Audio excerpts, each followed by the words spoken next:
If I'm gonna die, I'm gonna listen to my body tonight.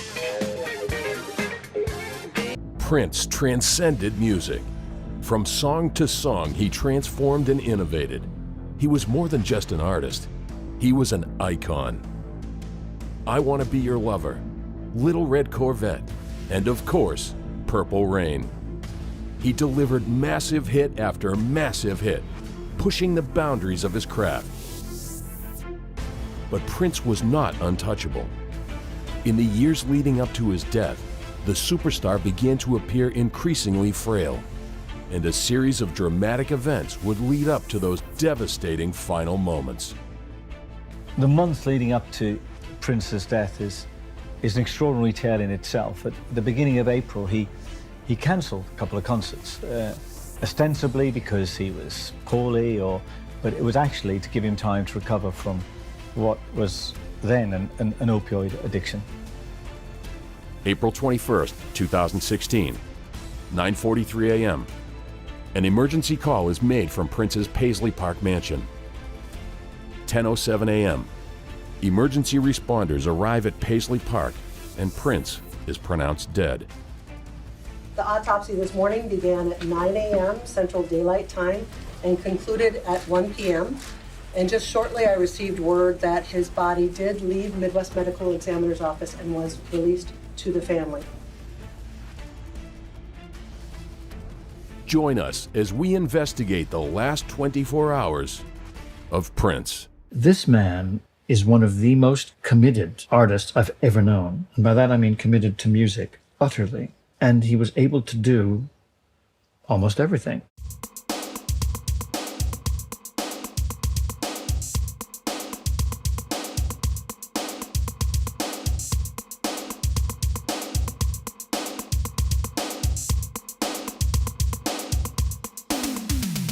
Prince's success is a testament to nothing but sheer dedication and hard work. With over 100 million records sold, 39 studio albums, and 7 Grammy Awards, his work continued to wow, shock, and surprise throughout his extensive career. To say that he was prolific would be an understatement. His genius was unrestrained, it was unstoppable. He wrote his first song when he was, I think, 7 years old, and he went on to sell over 100 million albums, 100 million albums. He became one of the most iconic artists of all time. He contributed to fashion, he contributed to film, he contributed to music. But the one constant in his life that sustained him and sustained his creativity was his work ethic. One of Prince's greatest talents as an artist was to connect, to engage, to compel. People couldn't look away from his music.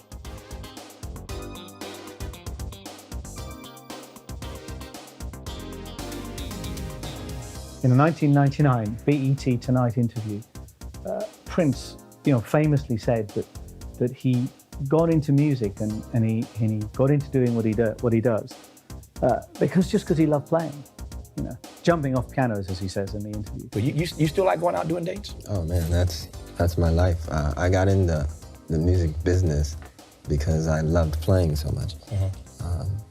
You don't really get into the business to be a star, at least I didn't. I didn't get in to make a whole bunch of money or anything like that and meet a whole bunch of women. Just so happens those are the things that came along with it. But I was always playing a lot, and it's what it's all about, jumping off pianos. It's all about jumping off pianos that's and hurting your foot when you jump. In addition to all of the reports about Prince's clean living, his veganism, his Jehovah's Witness beliefs, there are also a wide array of reports about his opiate addiction, about his love of pills, and some of the less kind of clean living things that may have happened towards the end of his life and in fact contributed to his death. I'm thinking, so here's this guy, 5'2", and he's been on heels for 38 years. Surely he's got to have hip pain. And he's taking painkillers. Well, I could easily understand an addiction to painkillers or an overdose to painkillers. Dr. D, who claims to be Prince is a drug dealer, and again, we don't know whether this is the case or not, said that he never met anybody who suffered as much stage fright as Prince. And this ties in to the narcissism that was at the heart of his personality. The man who, on the one hand, has to be bigger, greater, and grander than the rest, carries that private vulnerability, that naked, raw insecurity, which is part of the drive that makes him perform. The man who, on the one hand, is too frightened to go on stage, yet when he's on stage, he's too obsessive, too driven to come off it. That combination is toxic, as well as responsible for the work of so many great artists. And perhaps that's what artists like Prince, that's the price they pay for the creativity. It's the Faustian pact, if you want, that they make. Give me my creativity, give me my art, and I will give you my life. So if Prince used drugs, either prescription or illegal, his publicist, Chris Poole, his former publicist, Chris Poole, suggested it wasn't for recreational use. It wasn't because he wanted to get high. It was to feed the monster that was within him, which is what drove his creativity. It was to feed his creativity. So let's just look at that sequence of events. First of all, he cancels concerts because of his addiction. Then, because of his addiction, he falls unconscious on a plane flight. He then is taken to hospital because of his addiction, where he's told to stay, but he checks himself out. And there's two things going on at that moment when Prince says, I'm out of here. One is his intolerance of being told what to do. And that's not a comment, there's not a judgment on Prince or anybody else who of that iconic stature, of which there are very few artists who reach that stature. But he's used to getting his own way. If he doesn't want to stay somewhere, he's not going to stay. And the second thing, perhaps, it's his narcissism, his sense of invincibility. I can cope. It's denial. I can cope. I can leave here, I'm fine. But of course, he wasn't fine. And the cancelling of the concerts, and the incident on the plane, and him being put into hospital, were all signs of what was to come just a few days later. Deploy car for a medical, Paisley Park, 7801 Audubon Road, 7801 Audubon Road, for a sail down that treating. Rescue's been started right now. And this you needed paramedical at Paisley Park, 7801 Audubon Road. Person down, not breathing, time for station 45.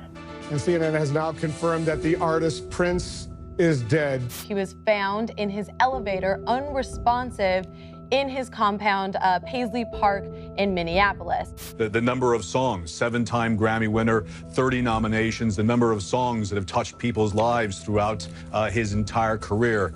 This is going to be very, very hard news to take.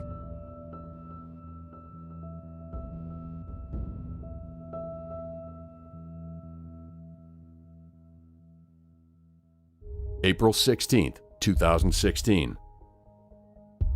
Prince holds a party for close friends at his Paisley Park mansion. He shows off his new purple instruments.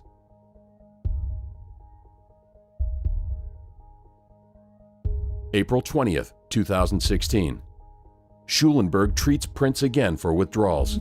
Later that night, a representative of Prince contacts a Californian addiction specialist, Dr. Howard Cornfield. He is asked to intervene in the megastar's crippling opioid addiction. However, the doctor cannot make room in his schedule and instead sends his son Andrew on an overnight flight to Minneapolis. The last 24 hours of Prince's life are really a snapshot of what happens in the final stages of opioid addiction. Opioid use begins in euphoria, in pleasure. It ends in despair, disintegration, and death. Effectively, opioid addiction in its final stages breaks down all the body's physical and mental systems. Emotionally, the opioid addict is depressed, anxious, angry, confused. Physically, all the major organs are affected, the heart, the brain, and eventually everything breaks down and the addict dies. So if we look at what happened to Prince during these last 24 hours, it begins with a representative, one of his representatives, calling for a specialist to come over from California to help him deal with this addiction, because obviously people are noticing it's in its final stages and he needs help. And what is extraordinary is that the specialist himself doesn't come because he's busy, can't make it. So he sends his son.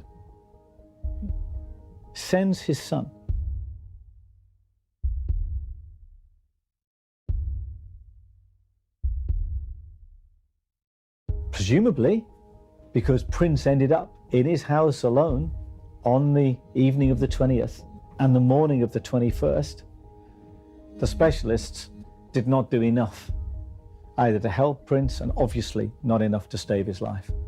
Because those last few hours he spent in his recording studio, we can only imagine what happened after that.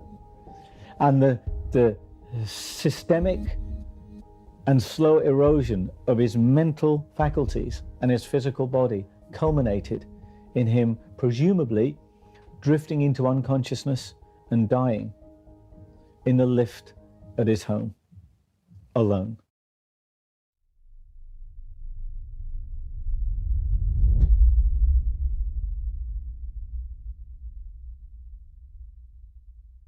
April 21st, 2016, 9:30 a.m. Shortly after arriving at Paisley Park, Andrew Cornfield, along with Prince's longtime friend and personal assistant, Kirk Johnson and Maren Kekure, go looking for the superstar. To their horror, they find the lifeless body of Prince on the floor of the elevator.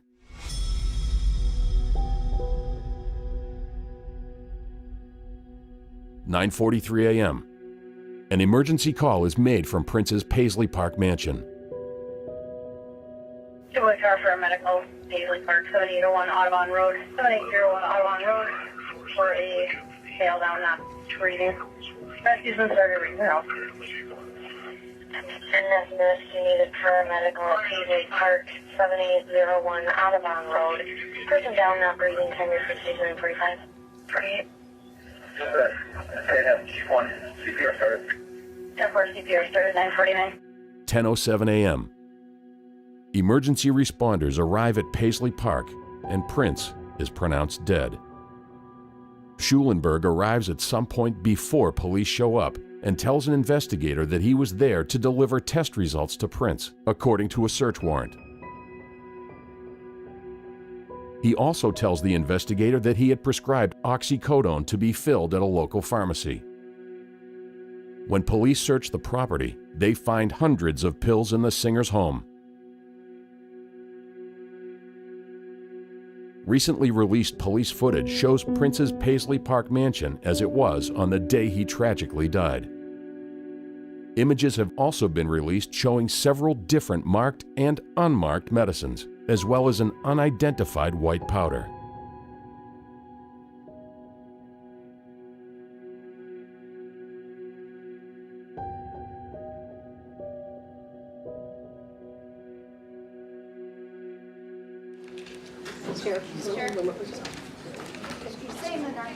They responded to Paisley Park to look for him and found him unresponsive in the elevator. We have no reason to believe at this point that this was a suicide. But again, this is early on in this investigation, and it's continuing to, we'll continue to investigate. You received the call at 10:12 yesterday morning to come and assist the Carver County Sheriff's Office in this investigation. Our chief medical examiner arrived on the scene at 11:30 yesterday morning, local time, and was on the scene for several hours. The autopsy this morning began at 9 a.m. Central Daylight Time and concluded at 1 p.m. And just shortly, I received word that his body did leave Midwest Medical Examiner's office and was released to the family. June 2nd, 2016. It is announced that Prince died of a self-administered accidental overdose of the powerful drug, fentanyl.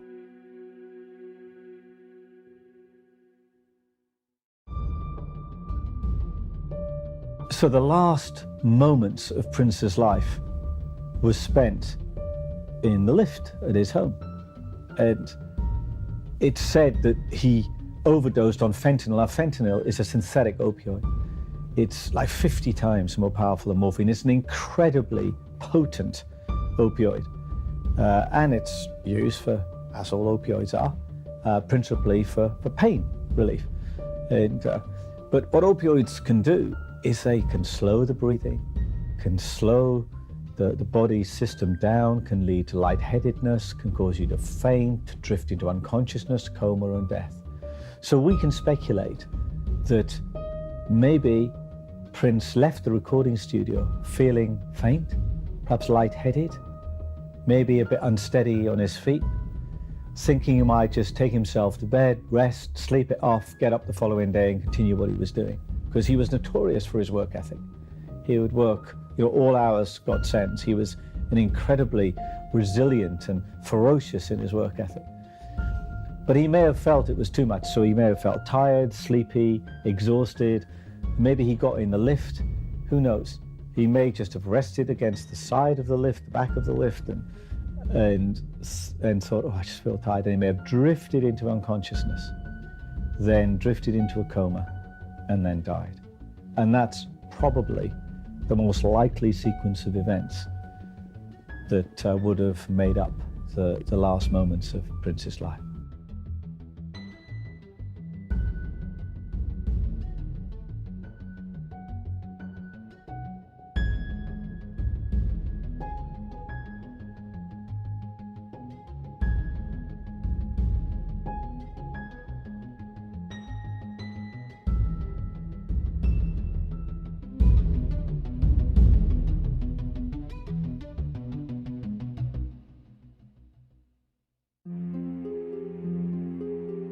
April 19, 2018. Mark Metz, Carver County attorney, announced that he was closing a 2-year criminal investigation into Prince's death without filing any criminal charges. Metz stated that investigators were unable to develop credible evidence documenting the source of the fentanyl that killed the musician, who likely believed he was taking a prescription painkiller. In fact, the pills he took were counterfeit Vicodin. A civil settlement was reached with Dr. Schulenberg, who admitted prescribing Percocet to Prince's close associate, Kirk Johnson, knowing that it was, in fact, intended for Prince. For Prince, like for others before him, the doctors who administered those drugs to him were little more than legalized drug pushers. And it's crucial for us to understand that however rich you are, however famous you are, we all have the same brain, we all have the same nervous system, we all have the same appetites, the same hungers, the same capacity for excess, and the same capacity for self-destruction. And those who are the most narcissistic, which tend to be performers, need protection from themselves, and Prince didn't get it. Even when, in the last 24 hours of his life, they tried to get a specialist over to him, and the specialist never came. So let's speculate. What if the California specialist from California had made it to Prince's house on the day before he died? Would that have saved Prince's life? Probably not. It may have saved it that day. It may have got him through another day, another week, another month, who knows? But one thing's for sure, without structural and systemic changes to the way he was living and to the drugs he was putting into his body, eventually he would have died in the way that he died. It was only a matter of time. And what we have to realize is that if we want to save these lives, if we want to save people, we can't leave it so late and so hopelessly late that it's almost impossible to save them. We have to intervene earlier than that. And what's very difficult with a man like Prince, who was notoriously private, notoriously controlling in his behavior, is how do you get through to someone who is rich, famous, powerful, narcissistic, and controlling. And to be fair to those around him, those are pretty insurmountable barriers. But unless we try, unless somebody has the courage to say, you can fire me, you can do whatever you want, you can take my income away, but I am going to tell you this is how it is. And if that's the end of our relationship, then so be it. But at least I will walk out of here with a clean conscience. And with Prince, like Elvis before him, for instance, and many others, somebody has to have the courage to do that. And maybe they did, maybe people tried, we can only speculate. But without that kind of intervention, without somebody taking that risk, and above all, without Prince being willing at least to open himself to the fact that he needed help and he needed to stop what he was doing. But those are very difficult challenges.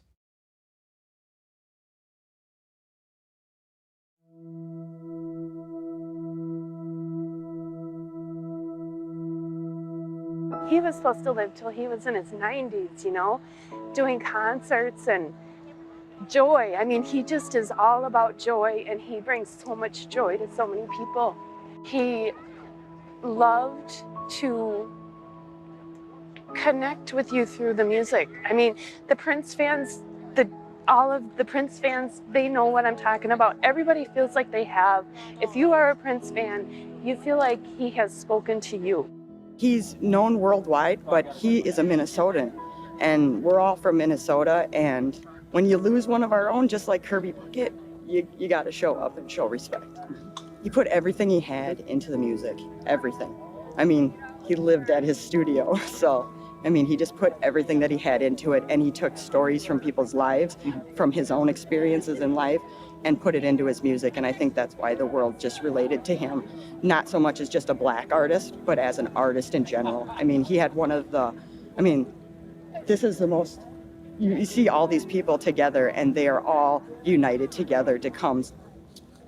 I think the world's gonna take a break from all the stuff that's been going on and just remember somebody that deserves it and has been there for everybody. I mean, he did a lot of children's events, a lot of, you know, disability events, and, you know, he just put everything back into the community. He used to just pop up at the Chanhassen Theater, and he would pop up at the McDonald's. He loved McDonald's. So I think just a little break for everybody, for all the hate that's out there right now, to just reflect on this time.